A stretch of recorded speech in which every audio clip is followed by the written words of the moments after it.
So this is a question like typically as selling real estate, we typically look up and see whether the house is on septic or city. But for folks that maybe are just kind of curious, is there any way that they can tell if the house has a septic or it's on city water just by looking at it or the location? Or I mean, what do you know about that? Because I mean, we do all the research typically, but for somebody that just is out looking around or, maybe just wants to know how they can tell on their own. So location is a good indicator. Yeah.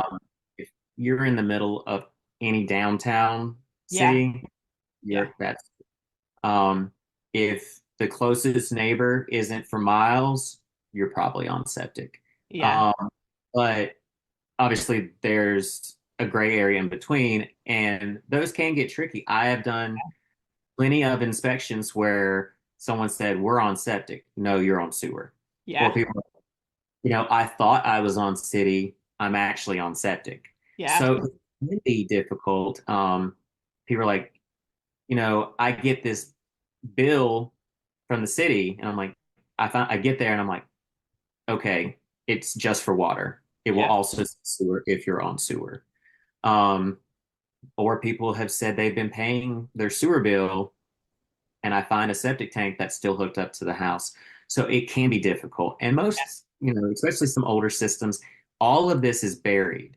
Mhm. So just looking out, I may see something just from my years in the industry that I Yeah. could probably tell, Mhm. but normal people don't.